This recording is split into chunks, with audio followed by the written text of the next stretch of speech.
Well, hello there, dear ones. I'm Evelina Evie Johnson, but you can call me Grandma Evie. Lord a mercy, I can still smell that old cedar floor and faint trace of my mama's cocoa creeping through the crack under the door.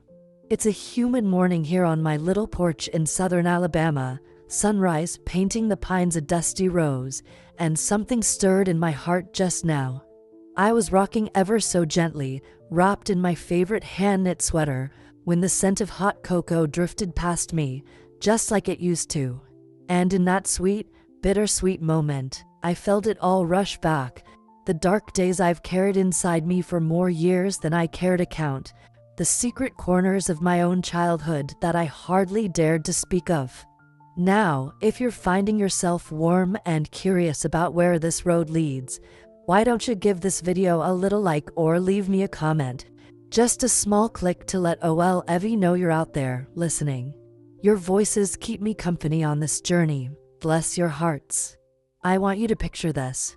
1965, a little cabin so small it could hide in a magnolia leaf. My mama whispered to the midwife that I was born dead, and for all intents and purposes, that's how the world treated me, like I never existed. But here I am, 50-odd years later, and that memory still has its claws in me. You see, ever since I first drew my breath, I've been chasing a story that feels half told, half buried. Today, I reckon it's time to dust off that old photograph of me in a too large nightgown, clutching a ragged doll, eyes wide as the Mississippi River at flood. That image sets my heart racing every time I close my eyes. I'm shifting in this rocker now, letting the creak under my elbow carry me back to that cramped little closet of a nursery. I am 6 days old and nobody's holding me, but I can smell the pine mattress and hear the distant hum of cicadas. In that moment, even before I knew what fear was, I felt it pressing on me like the summer heat. And yet, deep down, somewhere beneath all that sorrow, there was a spark, a stubborn, flickering light that refused to die, much like my stubborn little self. As the breeze stirs the wind chimes above, I realized that this story isn't just mine, it's a testament to every forgotten soul who's ever been told they didn't belong. It's about the memories that haunt us and the truths we dare not speak. I'll be honest, darlings, it pains me to open these old wounds, but pain is the midwife of wisdom. And maybe, by sharing these recollections, I might set that spark of light in someone else's heart who's felt invisible, too. So stay close, y'all. In the next few minutes, we'll walk from that cedar-scented closet through the dusty fields of my childhood, back to the very moment when I first learned the taste of resistance, when I decided, against all odds, that I deserved to be seen. Whether you're sipping your morning coffee or winding down with a glass of sweet tea, I hope my words find a warm spot in your day. And when the sun drifts higher and the cicada's song fades, you'll understand why this old story still wakes me up, sometimes with tears, sometimes with a trembling hope. Either way, it's one I've got to tell. Thank you for joining me on this porch, listening to my slow-drawn sighs and gentle pauses. Ahead lies a journey through 10 chapters of my life, each one a mirror to the soul. And when we've reached the end, I'll ask you a question I've never dared to ask myself. If you found a door marked never open, would you push it open anyway? Think on that, y'all, and let me know in the comments. Until next time, God bless, and I'll see you in chapter 2. Lord a mercy. Close your eyes for a moment and let me paint you a picture of my world back then. It was 1967 and I was barely 2 years old, toddling around a little cabin set on a sun-baked dirt road in rural southern Alabama. The air felt heavy, sticky even, like molasses dripping off a spoon, and in the mornings the dew on the grass glistened like tiny diamonds beneath those cottonwood trees. My home was a simple clapboard shack with weathered green shutters and a porch that creaked whenever the wind caught it just right. Mama would hang her clothes on a line strung between 2 pines, and I'd watch the gingham dresses flutter like flags in a breeze that carried the promise of something better. Inside, the room smelled of pine wood and cornbread baking in the iron skillet, a warmth so familiar it still comforts me today. I remember the tin basin in the corner, where Mama washed our small clothes by hand, humming old hymns under her breath. My papa's worn boots sat by the door, though I never saw him much, for he worked the fields from sunrise till dusk, but I knew he came home with pockets full of sweet potatoes and a heart full of silent prayers. Folks in our little settlement greeted each other with gentle nods and soft mornin's, and there was a rhythm to our days: church on Sundays, picnics by the creek, and bedtime stories whispered by the soft glow of a kerosene lamp. I was just a child then, too young to know the weight of the world, but old enough to believe wholeheartedly that kindness would always find its way back around. I used to think that if you gave someone a smile, God'd bless you twice over, and that if you shared your last sweet biscuit, the angels themselves might come down and thank you. In the twinkle of fireflies at dusk, I saw magic. In the chorus of crickets, a lullaby. I spent hours chasing lightning bugs through the tall grass, my heart swelling with hope that life would always be this simple and sweet. Yet, even in those tender days, there were shadows I couldn't yet name. My existence was kept hushed, as if I were a secret too shameful to speak aloud.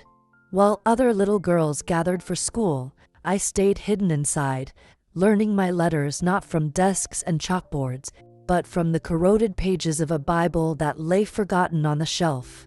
My clothes were hand-me-downs, stitched with care yet frayed at the edges, and I wore my hair in wild little curls that my mama would comb out once a week, singing softly. Despite it all, I believed in people, believed that hearts were brimful of mercy, and that the world would catch me if I ever fell.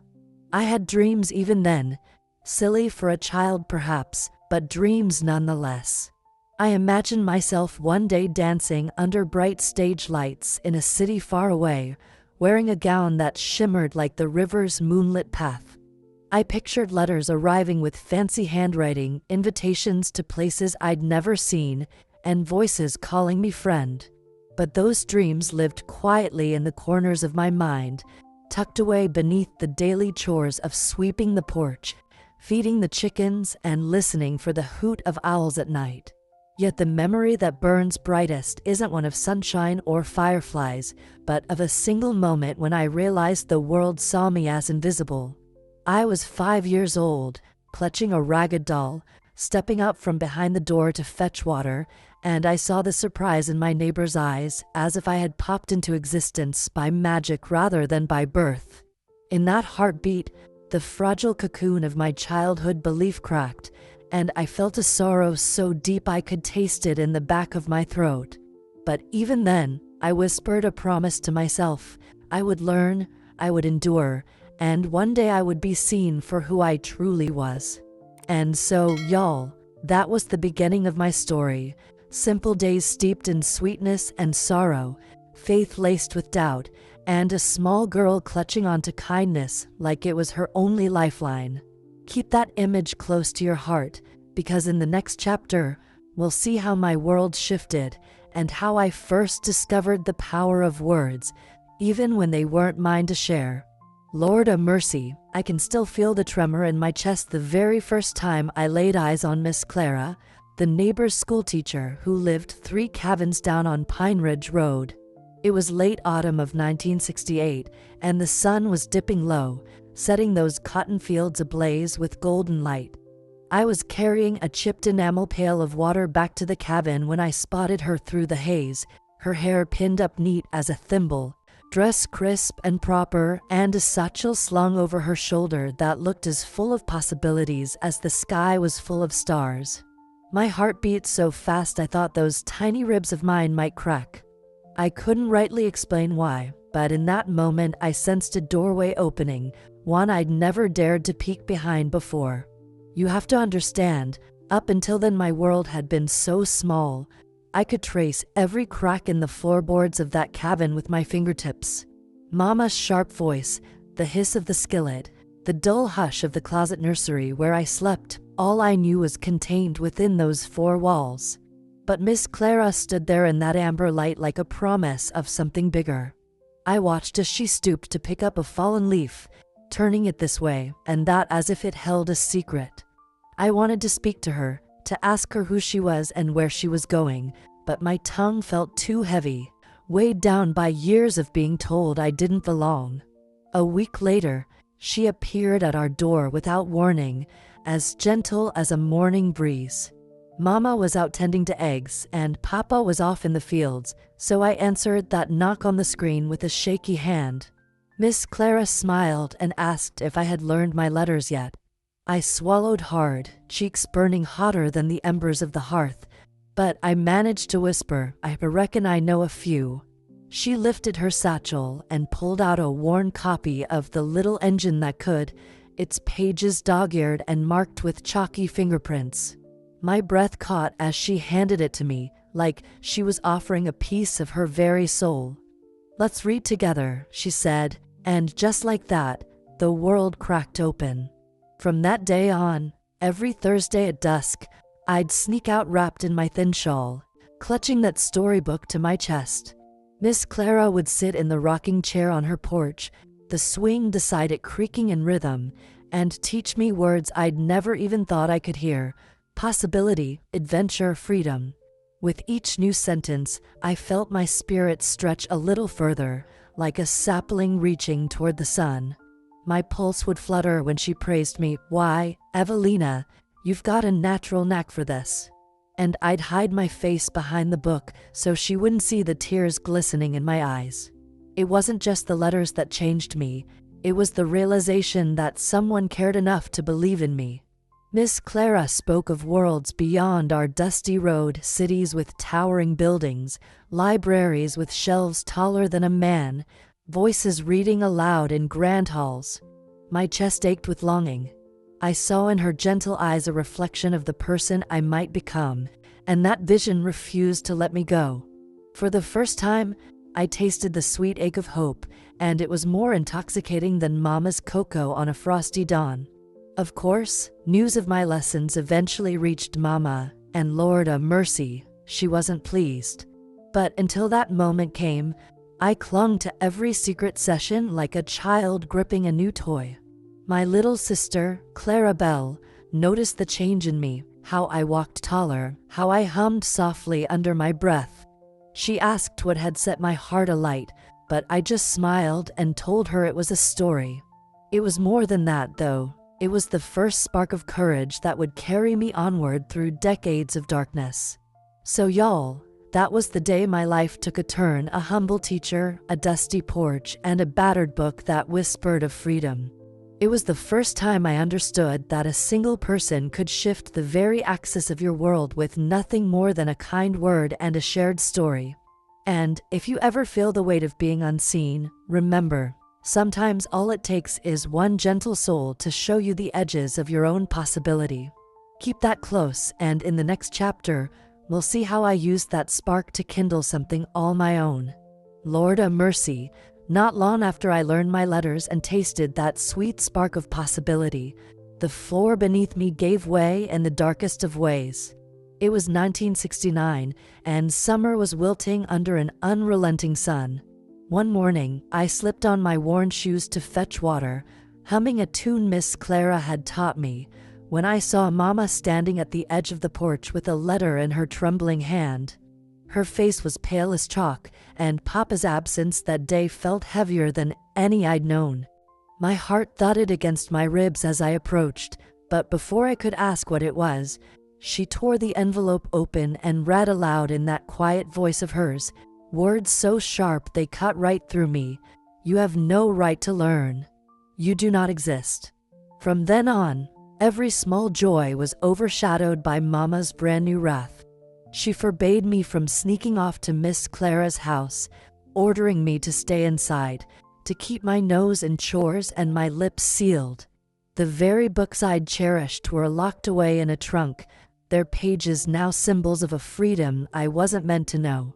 The dirt road outside my cabin, once a path of promise, became a corridor of confinement, each dusty footprint a reminder that I was bound by rules I'd never made. I felt rage simmer in my chest, hot and unyielding, mixed with a shame so deep I could taste it in every sip of water I drink. How dare they erase me from the world I long to join? Inside, the cabin seemed to shrink. Papa's silent glances spoke of sorrow, but carried no comfort, for he'd become a ghost in his own home, afraid, I reckon, of crossing Mama's will. My little sister, Clara Belle, tried to hide her tears when I passed her in the doorway. She slipped me a small scrap of paper one night, on which she'd scrawled 3 simple words, "I believe you." That gesture, sweet as honeysuckle, lit a tender flame inside me, reminding me I wasn't entirely alone. But even her faith couldn't chase away the tightening coil of fear in my belly. I lay awake under the flicker of a single candle, listening to the hush of the night and wrestling with questions I had no right to ask. Was I unworthy? Was my very breath an act of defiance? The days that followed felt like moving through molasses. Every knock at the door made my pulse race. Would it be the law, come to take me away for existing without papers? Or worse, would it be Mama, needing to remind me of my place? Each chore around the cabin weighed more heavily on my spirit. Fetching water, chopping kindling, scrubbing floors, I performed them all in a daze, my mind racing with forbidden words I longed to speak. I wanted to scream, to demand the world see me, hear me, know me. But instead, I tucked my rebellion behind clenched teeth and hollowed out my dreams until they fit inside the cage I'd been handed. And yet, despite the darkness closing in, a sliver of determination held fast in my heart. In quiet moments, when the cicadas hushed and the summer breeze softened, I'd whisper to myself the words Miss Clara once taught me, "I think I can." That mantra, though fragile, was my lifeline. It reminded me that even when the outside world refused to acknowledge me, I could still claim my own truth within. There, in that suffocating hush of forbidden knowledge and hidden lessons, I realized my first true dilemma. Do I bow my head and vanish into the shadows, or do I muster the courage to keep my spark alive, no matter the cost? So, dear listeners, that was the moment the winds shifted from warm breezes of possibility to storms of fear and doubt. It was the first real test of whether my small flame could survive in a world determined to snuff it out. In Chapter 5, we'll see how I found my first taste of rebellion and how a simple act of defiance taught me what it truly means to be free. Lord a mercy, I remember it like yesterday, though it was 1973 and I was 18, standing barefoot on that creaking wooden floor, the early morning sun slicing through the shutters and golden slats. The clock on the mantel had just struck 6, but in that moment, I swear it froze mid-tick, as if the world itself held its breath. I'd risen before dawn, heart pounding with hope, for today was the day I dared to slip away to my sister's house, my one chance at freedom. I'd packed a small bundle of clothes, a crust of cornbread, and a tattered photograph of Miss Clara, the only proof I'd ever existed outside these walls. My hands shook so fiercely I could barely lift the bundle. I pressed my ear to the door and heard Mama's soft breathing in the next room, false comfort in its regularity. I tiptoed into the yard, the dew soaking through my socks, and for the first time in my life, I tasted possibility on my tongue. But then I saw him, father, or what I'd believed to be my father. He stood at the gate like a specter, tall and silent, his face obscured by shadows. My heart lurched. I'd never seen him there at dawn. In his hand was a folded scrap of paper, Mama's handwriting scrawled tight and angry. "She is my property. Bring her back." The blood drained from my face. I opened my mouth to speak, but no words came. As I stepped forward, he raised a single finger, and I felt my legs turn to lead. When I moved again, it was in slow motion, each step a mile through molasses, toward the gate and toward the life I'd dreamed of leaving behind. I remember the moment my sister Clara Belle burst from the house next door, her hands outstretched, pleading, "Evie, don't go."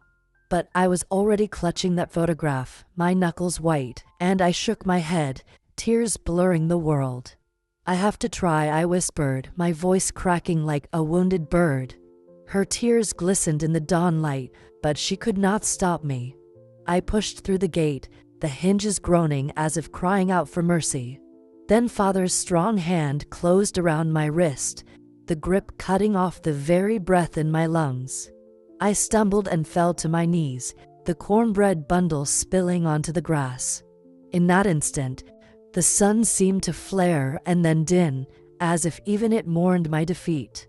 There, on that hard earth, I felt the crushing weight of every stolen moment, every forbidden lesson, every dream I dared to dream.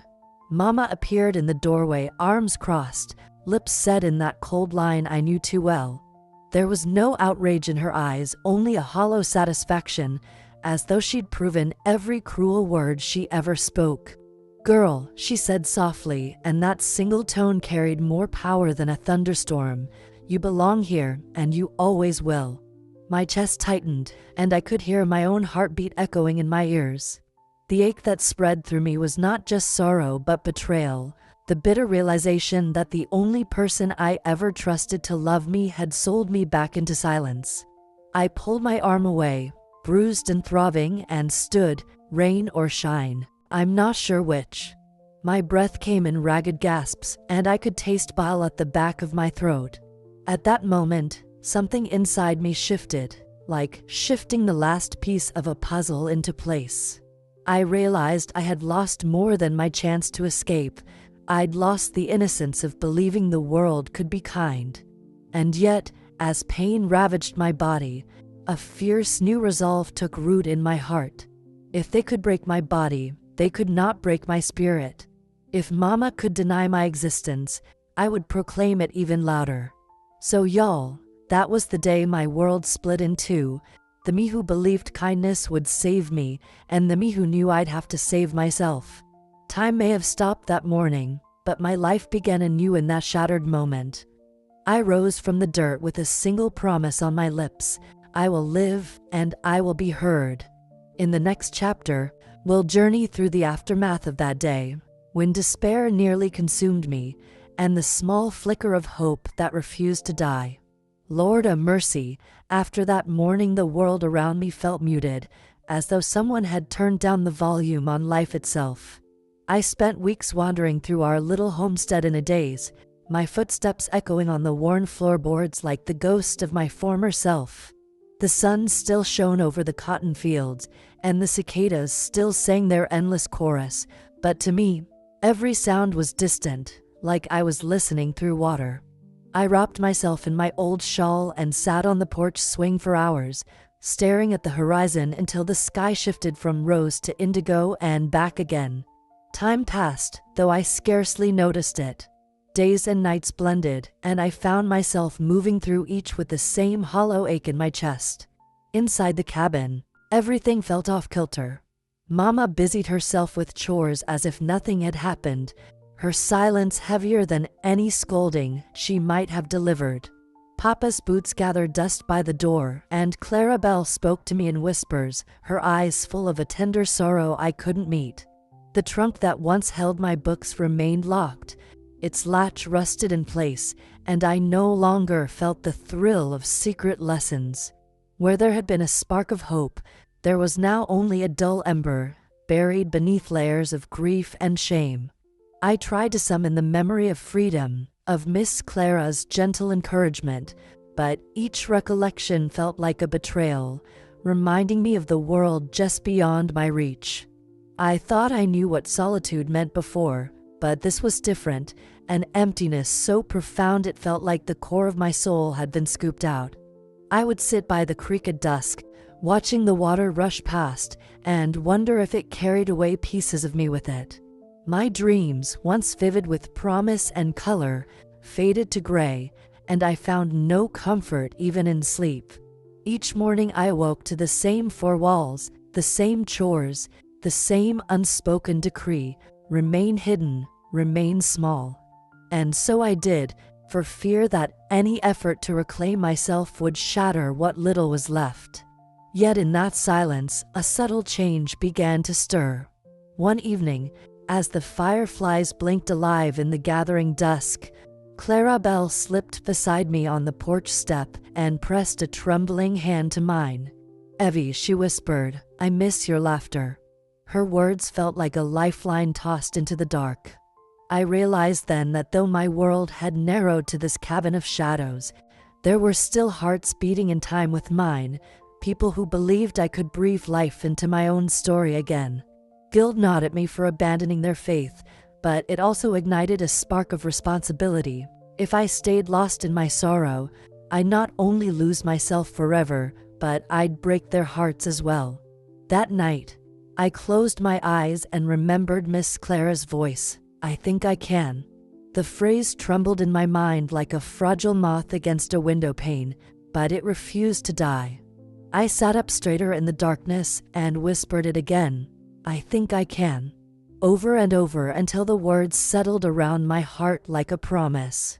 Slowly, I began to reclaim the small routines that once meant something, sweeping the porch until the dust swirled like golden motes, tending to the chicken coop with quiet care, humming hymns under my breath that felt like stitches mending a frayed spirit. Each task was an act of defiance against that heavy silence, a way to prove to myself that I still belonged in the world of the living.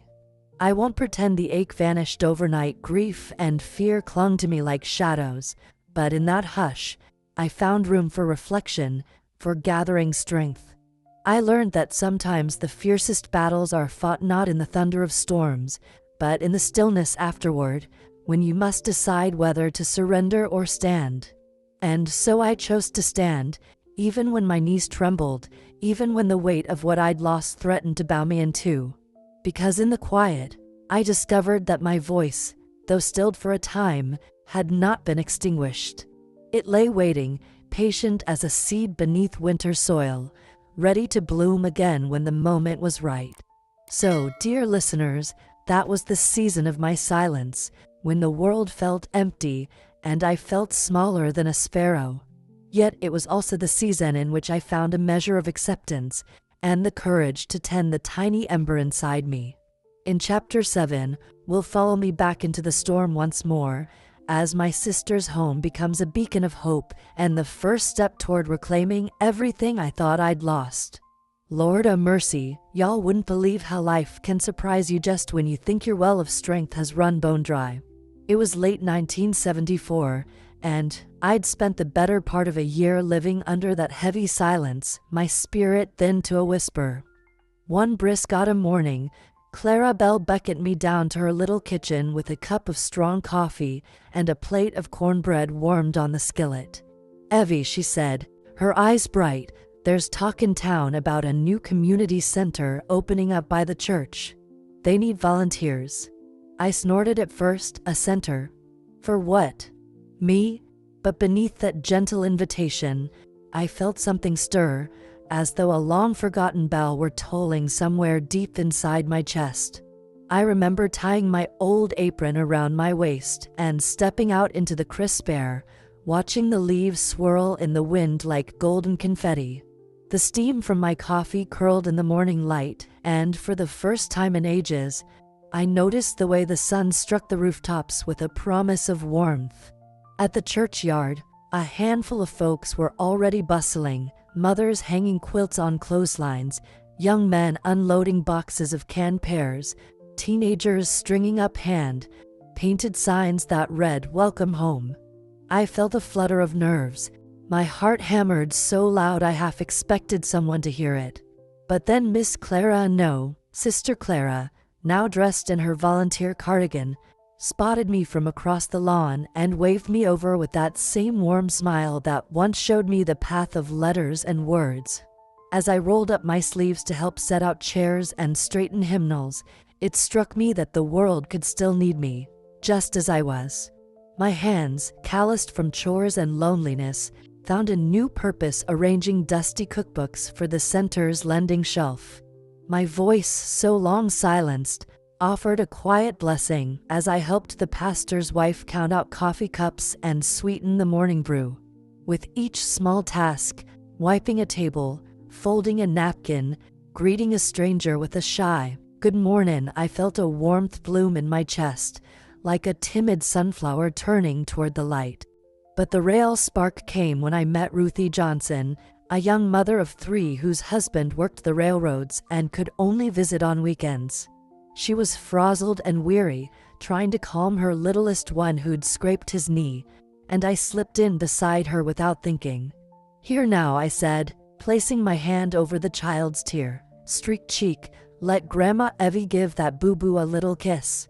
He giggled as I dabbed at the scrape, and in his laughter, I heard a song I'd nearly forgotten, a melody of belonging, of caring for someone other than myself. Ruthie's grateful smile felt like a benediction, and I realized that in helping her, I was helping myself heal. That afternoon, as the sun began its slow descent, I sat on the front steps of the community center, sipping cold lemonade and watching families trickle in for the evening potluck. The air was filled with the scent of fried chicken and sweet cornbread, laughter and soft hymns drifting from inside. I closed my eyes and took a deep breath, tasting possibility on the breeze. In that moment, I understood that hope wasn't some grand thunderbolt descending from the heavens. It was a series of tiny footsteps, one after the other, that led you out of the dark. I felt lighter than I had in years, as if a burden I'd been carrying since childhood had finally loosened its grip. Walking home under the rustling canopy of oak trees, I realized that my faith in people, though battered, was not broken. There was still kindness in this world, still room for a woman like me to matter. I thought of Miss Clara's secret lessons and Mama's harsh words, of every closed door and every locked trunk, and I whispered a quiet prayer of gratitude for this second chance. My dreams, once caged by fear, started to breathe again, dreams of reading stories to eager little ones, of sharing my kitchen's warmth with weary souls, of living a life defined not by what I'd lost, but by what I could give. So, dear listeners, that was the day hope found me again, not with a thunderclap, but with soft invitations and tender moments of service. It reminded me that even the faintest flicker can grow into a steady flame, one small act of courage at a time. In Chapter 8, we'll follow the path of that flame as I plan my very first real escape, one guided by newfound friends and the quiet strength I never knew I had. Lord a mercy, I never thought I'd live to see the day when I could look at my own reflection and feel nothing but gentle compassion. But there I was, one damp morning in 1976, standing on the little wooden bridge over Miller's Creek, clutching a tattered shoebox full of old letters and torn photographs, proofs of a past I'd carried like a shackle around my heart. The sky was a soft gray quilt, and the air smelled of wet earth and possibilities. I set the box down on the mossy railing, my hands trembling, and for the first time, I let myself truly feel the weight of every harsh word Mama ever spoke, every locked door, every stolen lesson. I pressed my palms against the grain of the wood and closed my eyes, letting the rush of the creek below lull me into a quiet space inside. There, memories I'd buried deep began to rise like ghosts. The night I was told I was born dead, the day I fell under Father's hand, the suffocating hush after my secret lessons were discovered. My chest tightened, and tears slipped down my cheeks, but these weren't tears of sorrow only, they were tears of release, of letting go. In that hush, I whispered to myself, "You are not those days. You are more."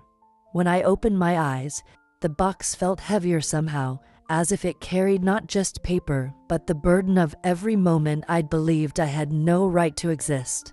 I lifted the lid and watched the fragments of my past flutter in the breeze like wounded birds. And then I did something I never imagined I could. I let them go.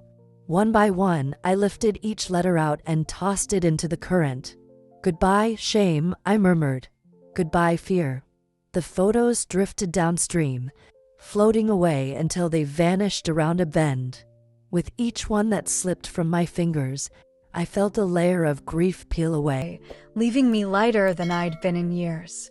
I stood there a long while, feeling the creek's gentle tug around my ankles until my heart settled into a soft, steady rhythm. I thought of Clarabelle's unwavering faith, of Miss Clara's secret stories, and of every stranger who'd offered me a kind word when I needed it most. They had shown me that life could hold sweetness again, if only I chose to believe it. And choose I did. With a soft laugh that turned into a sob of relief, I stepped off that bridge carrying nothing but the promise of tomorrow. That afternoon, I went home and set to work. I cleaned out the trunk where Mama's harsh decree still lay hidden, swept away the dust of years, and replaced it with fresh quilts and a box of new books. I wrote letters, this time of my own choosing, to friends who had held my hand in the dark, inviting them over for tea and conversation.